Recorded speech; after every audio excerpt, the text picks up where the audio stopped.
So, Ryan, in this podcast, I am going to link The Hitchhiker's Guide to the Galaxy, Flat Earthers, and AI. Can I take a guess as to how before we You get started? can, if you wish. So, Hitchhiker's Guide to the Galaxy, flat Earth theories, and artificial intelligence. What are three things that will end a first date very quickly? Am I right? Is that where we're going? Yeah, that would work actually. No, Maybe no. there's more than one way of linking those three things together.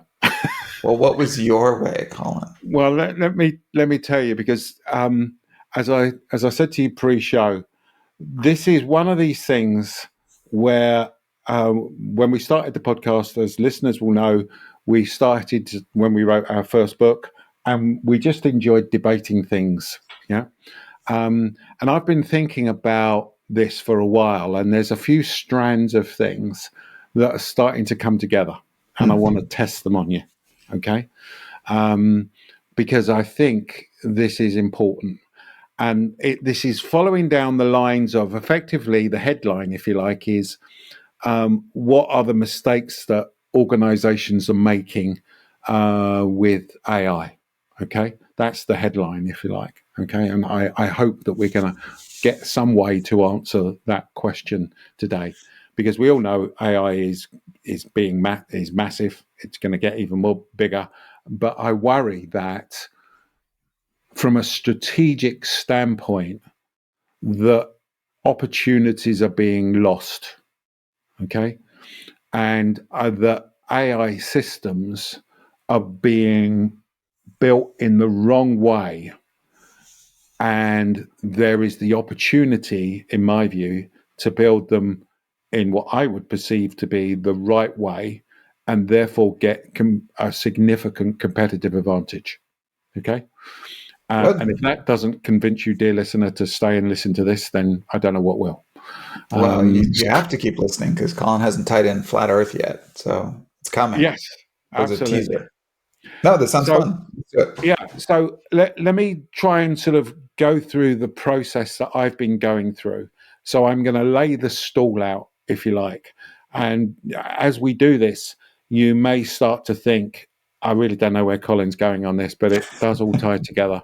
And the conclusions actually are pretty simple once you've sort of understood the background of where we're coming from. You ready for this? I'm ready. And not knowing where you were going Right. has never stopped me As I've been before. looking So into go ahead. this, I found a really good example of a big telecoms company who had designed an AI system to identify customer churn. Okay, so they built this AI system, and at the end of the day, it could identify which customers were going to churn. Mm-hmm. Okay, the issue was they couldn't identify why the customers were churning. Okay, which is a bit of an issue. Okay. Yeah, I mean that's the big trade-off with that comes with AI, and I agree with you that I think that a lot of people don't fully appreciate that that's the trade-off you're making. So a lot of these AI models are very, very good at predicting, like amazingly good. Yes. But the trade-off is what I have decided I'm going to start calling the black boxishness of it all. Yes. Like it does this in such a way that we don't know why it's making these connections within data, and it does, there's no way to kind of tease out what those connections mean. It all Yeah. happens beneath the surface. Yeah. So it made me think of, and here's the first connection: The Hitchhiker's Guide to the Galaxy. Good. Yeah. And for those of you that have read it or seen the movie, you'll know that the You need to question. read it. The movie doesn't do it justice. The movie's No, I fine, agree with you. but you I need, agree. need to read it. Yeah. Yeah, it's great. And one of what was the robot called? Big Thought or something like that. Anyway, the big computer. They had this computer that was the size of a planet, and it was working on the question for something like 100 million years Yeah, the of question what's. to life, the universe, and answer. What's Yeah, the answer to the life, the universe, and everything? and the answer is 42. Yes. Yes. So it came back with an answer of 42. And it made me think, that's exactly the issue. So the answer could be 42. It's just we don't understand the context Yeah. Yeah. of the question In the and how story, they. then they then asked the computer, "Oh, well, if that's the answer, what's the question?" And the computer said, "I don't know." Right. So, which is to your point. I mean, that's our AI model can tell you what's going to turn. Oh, great. Well, then why are they leaving? Yeah, Don't know. Don't know. yeah. Well, you didn't ask me to think about that, did That's you? right. I'll just go away for another 100 million That's years. right. But yeah, it just made me think. Yeah, that's the issue. Okay, so how the AI is set up, okay, becomes very important, and why it becomes strategically important is because it can clearly provide a great amount of benefit. Okay, and the danger is that too many AI systems that I see are being designed in the wrong way. Okay, so why is this again important? We'll put a link in the show notes, but you'll be aware of my opinion that we are seeing the decline of customer experience as a wave of change. Again, I'm being careful with my words. So we are seeing the decline of customer experience as a wave of change. I think it will definitely carry on. It will go the way of CRM. It will just become business as usual. And the next wave of change we've talked about on this show is customer science. And there were 3 pillars to customer science, and that is the convergence of 3 areas, which effectively is data, AI, and behavioral science. Okay, and those 3 things I think are converging together for a number of companies, not least of which are the large tech companies. Okay, so within that context, the AI and the data and behavioral science is where my main concern lies, because if you then start to say, okay, well, we're coming up with the answer 42, or we're identifying that customers are churning, we just don't know why. The question then becomes, well, how are you designing your AI systems? Okay, and again, I've been doing my sort of due diligence on all of this stuff. And again, we'll put a couple of links in the show notes of a couple of videos that I think are pretty good that describe the difference between machine learning and deep learning. So, for those of you that don't know, you got AI as the main subject, and The therefore umbrella. the umbrella subject. Absolutely, thank you.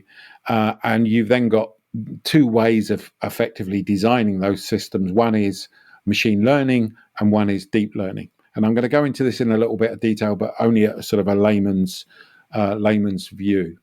So machine learning is effectively algorithms. So someone, and this is important, someone is sitting there writing code that is used and then collecting data. And again, that's important, and I'll come back to that. Collecting data to feed in to the AI system for it to learn. So here's the issue: garbage in, garbage out. So the issue becomes, if you don't get the right data, you're not going to produce the right, or not produce the results or complete results. And again, I'm trying to be careful with my words.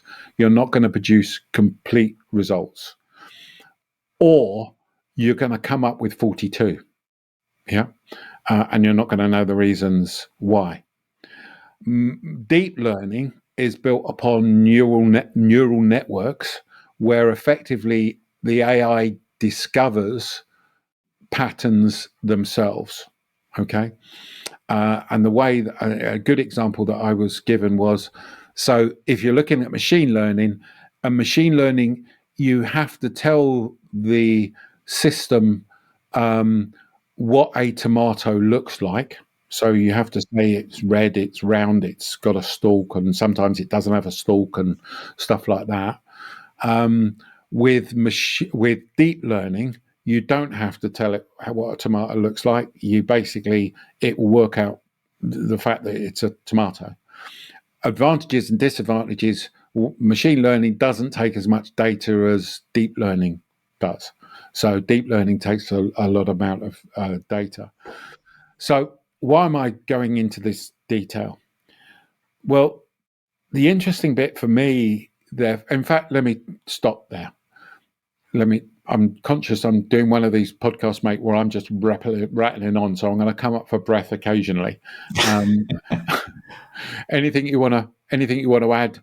A question? No. So this is not an area of expertise for me. I know a little bit about it, but certainly not. It's not work that I do myself. I'm on the behavioral science side. Sure. I think it is useful for people to think about this in terms of not being like right or wrong, but instead of as a series of trade-offs. So, both machine learning and deep learning fall underneath the artificial intelligence umbrella. You can go outside of that umbrella, though. So there are fully structured models, which is kind of, variations on statistical regression models, where I tell the model exactly what I want it to look at. Yep. And then it goes and it does it, and then it spits out an answer. And then on the artificial intelligence side, there's, kind of one step down, which is the machine learning, which is what I tell it part of what I want it to look for. I give it some structure. I give it, codify the data in some way so that it can, but there's still a learning component to it. So the model is still trying to figure out some of the stuff. And then the deep learning stuff, I get real hands off, and I only provide kind of bare bones structure. Yep. And then the model itself fills in most of the gaps. Yes. And again, it's not that one is right and one is wrong. Like one is super powerful and therefore the only way to do it. If I fully impose a structure on the model, which is kind of the older way of doing things now, I know what's going on. It's not a black box, right? So if I've created a model and then I get an output, I'm in a much better position to know maybe not what's causing it, the outcome, but at least what's related to it, right? Yes. So going back to that customer, if I created the model and then I see like this predicts customer churn fairly well, I can look back at the model and say, oh, these are the factors that seem to be correlated with that customer leaving. Yes. Whereas if it's a deep learning model, the prediction's probably going to end up better because it's incorporating now all kinds of things that I hadn't thought about as a model designer. Sure. But the trade-off is this black box issue, which is I now don't know why. Right? Sure. Yeah. So, which goes back to the 42, basically. Right. Yeah. So, if I don't want to jump the gun, this might be an implication of all that.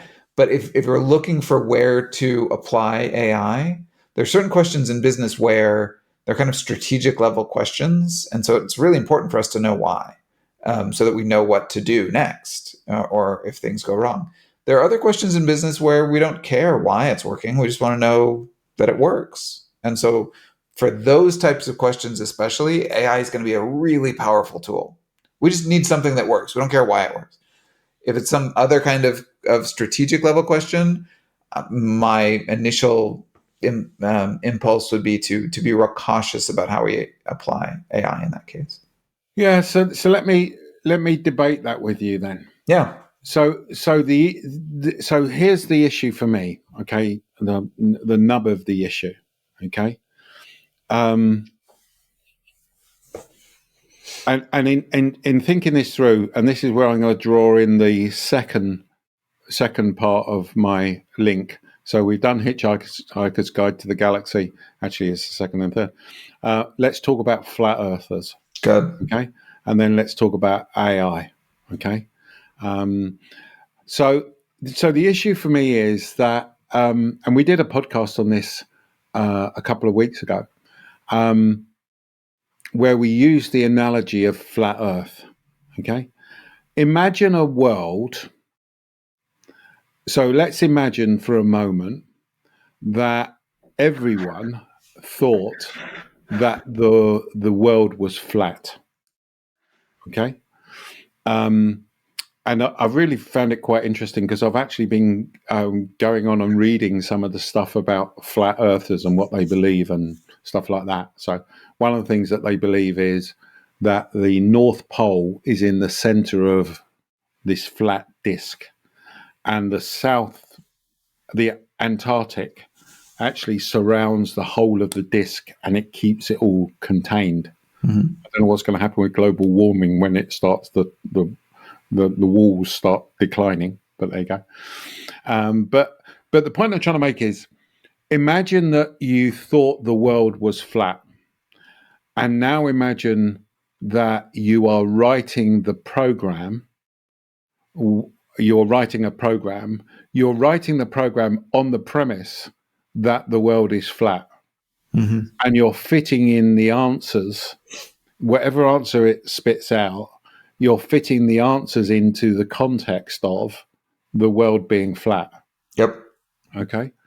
Um, uh, and that for me, therefore, becomes the issue, because if only 5% of the world believe that the world is round, that's never going to be considered, because everyone's looking at the world as flat, and is therefore putting all the data in there. So therefore the danger is that when you're and the way I would equate the world is flat from a customer experience perspective is that a customer experience is just about rational things. Right. A customer experience is about what you're doing with the customer and the price. It's not about emotions. It's not about behavioral science.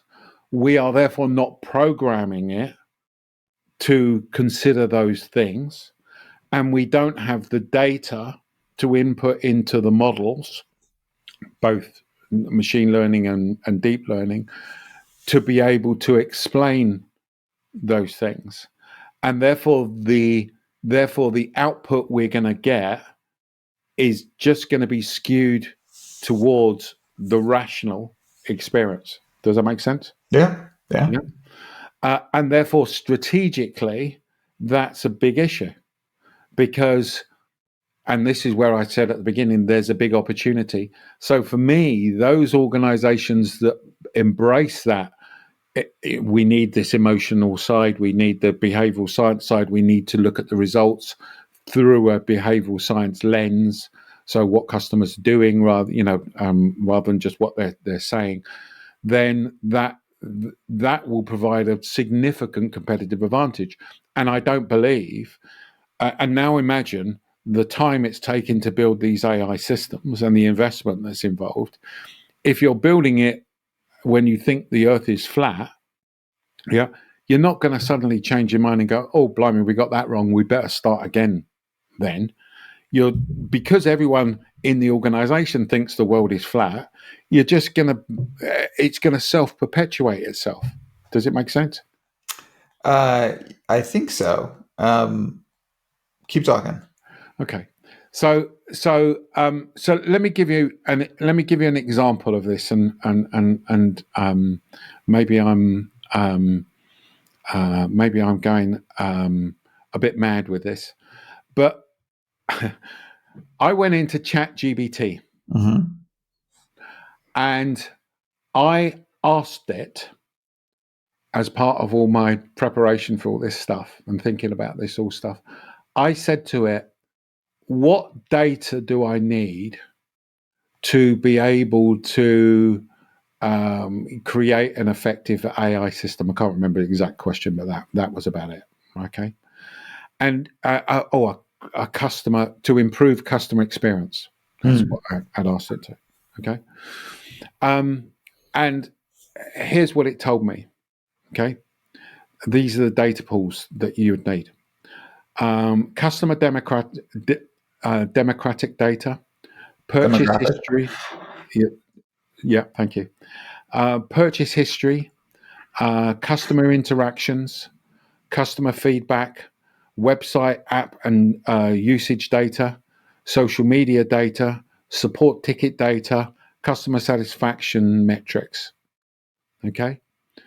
Now, this is an AI system, okay, that is clearly built up from all the data that's out there in that is called Right. upon, and it's come up with this.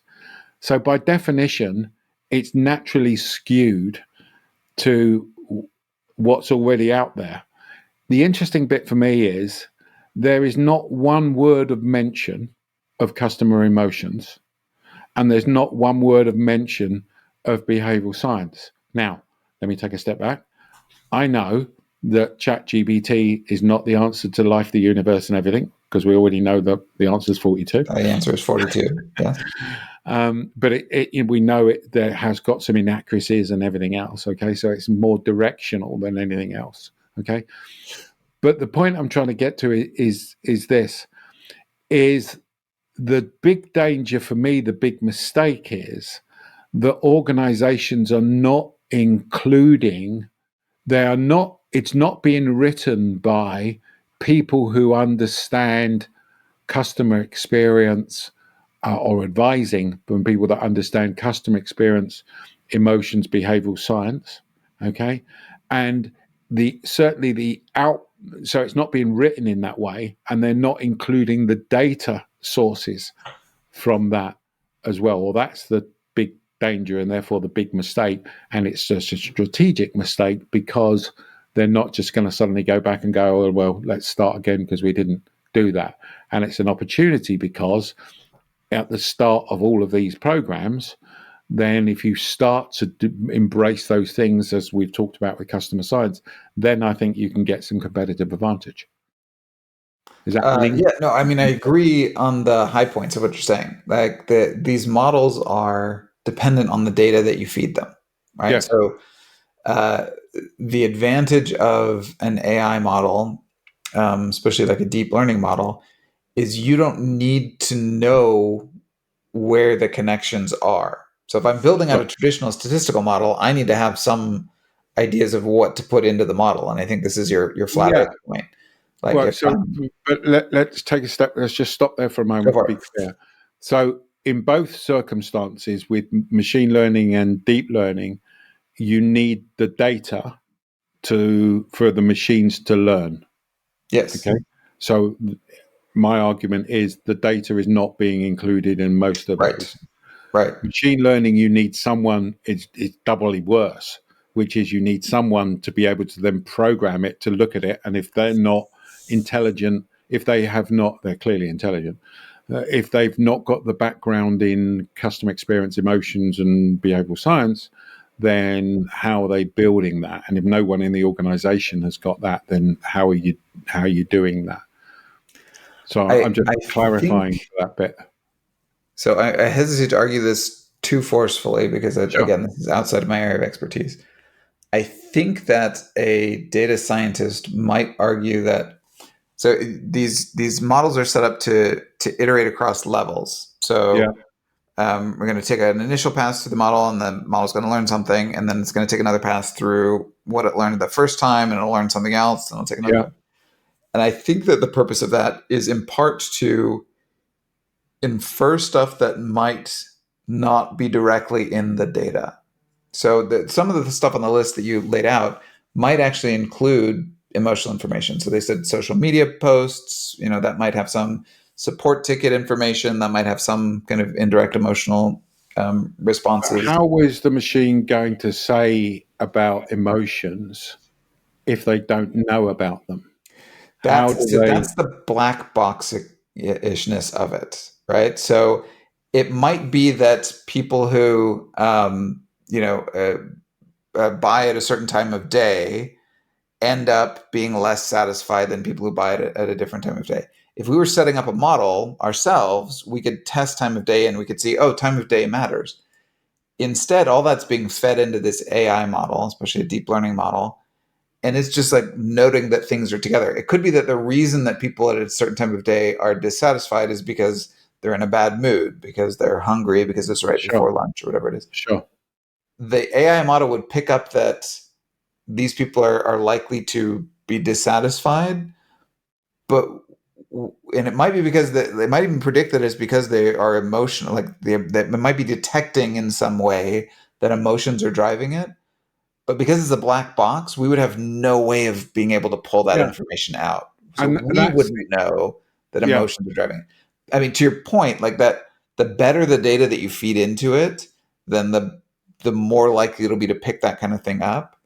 Where I would argue that the behavioral science helps is it might help us identify better sources of data to include. Yes. If we're doing some of the higher order modeling, it might Yes. tell us how to structure models. Yes. It can also, though, work as a parallel track to try to figure stuff out. So if our AI model says, okay, so these people Yeah. are going to churn, can we go back through and look at those people and develop some hypotheses and then test them in kind of a Yes. And that. slower? So we're saying the same thing, mate. Good. So Good. so the issue is that there is no one. This is a sweeping generalization. There are not many people that are taking that view Yes, because they I agree think with the that. world is flat. So because they're coming from a basis that says customer experience is about rational things, customer experience is about price, etc., they are not saying, let's get some help in designing this. You remember probably a couple of years ago now, I think, we didn't employ actually.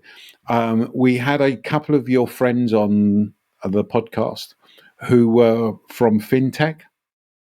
Mm-hmm. And I always remember because one of the questions that I asked them, and these were behavioral scientists, Yep.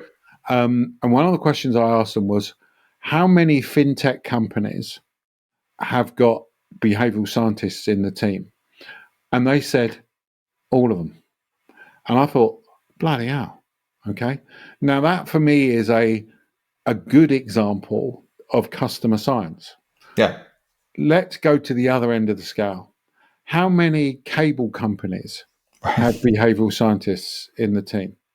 How many cable companies are building their AI at the moment? How many cable companies do you think are collecting data, okay, from all of those sources and going, oh, we're missing emotional data, oh, we're not programming in some behavioral science principles, oh, we've got the output of that and we need to improve the model a bit. Oh, let's look at that through a behavioral science lens, and now let's go back and change the model. No one. Yeah. I None mean, of them. in referencing those friends that we had on, they also said, though, I can't remember if we got into this online, but having talked to them about it Sure. offline, even those companies that do have behavioral science divisions, the people who are writing the AI code Yeah. are not talking to them No. and don't really respect their opinions. I So guarantee that's going to happen as well. that's less hopeful. I think on the more hopeful side, well, even this, I'm going to give this as a mixed bag. Again, my rudimentary understanding of AI is that one of the advantages is it can potentially uncover things like emotional drivers, Yeah. even if that's not like crystal clear in the data. So you don't Yes. necessarily need to dump in like survey data asking people how they feel. Like the power of these models is that it may be able to detect connections that are like 3 or 4 layers deep by just kind of churning through the data, which is So really powerful. And so it potentially brings in some of these emotional factors as things that can predict outcomes. But again, I go back to the black box issue.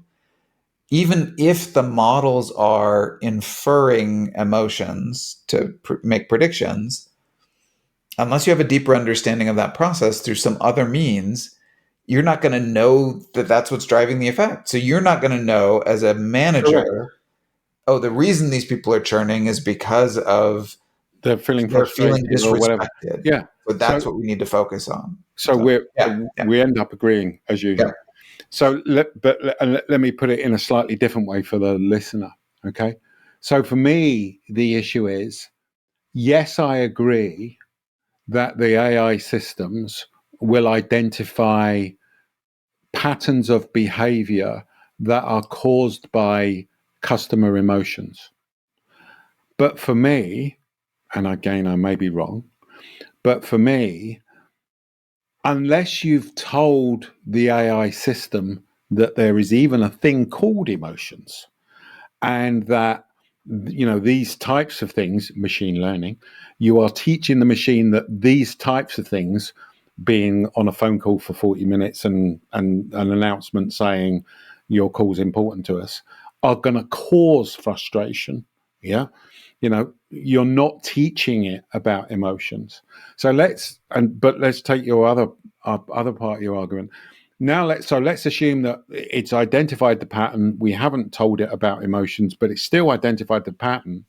And now I'm looking at the result, and the result is 42. Right. Okay. And because I am a flat earther, the way that I interpret 42 Yes. is by doing this, because that's what flat earthers believe, that there's this boundary around the earth. So I'm now going to design a program that is going to deal with the fact that it's 42 and that the earth is flat. Actually, if you'd got a behavioral scientist involved and done all the things that we talked about, you would know what the answer is, and therefore there's competitive advantage in that. Does that make sense? That, I think, is the biggest takeaway. Yes. I foresee a wave of decision making over the next several years where we're going to get a bunch of outputs from AI that'll be very predictive. They'll be good at predicting things, and then we're going to get a bunch of managers who are not going to change their mindsets about Correct. anything. Yes. Had a hammer.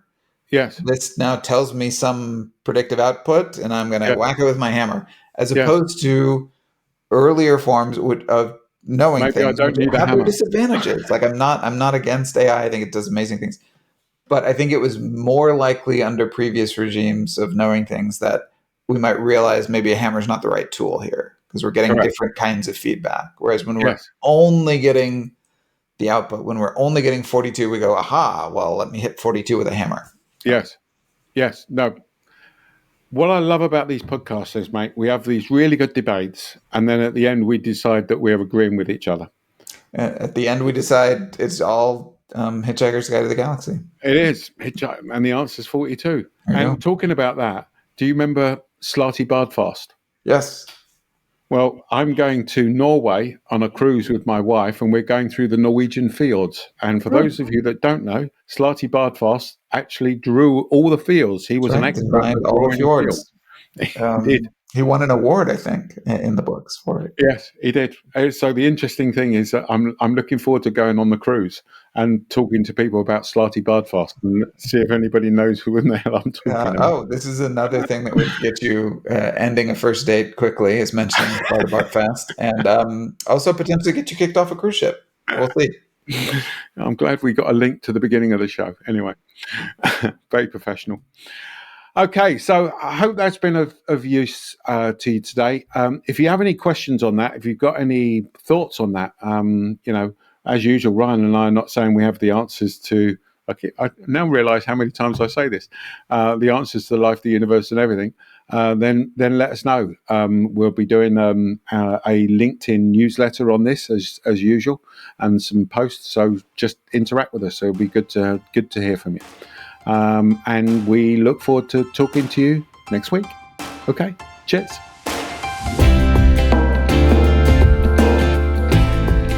Thanks so much for watching. And if you enjoyed this video, please make sure you subscribe so you don't miss an episode.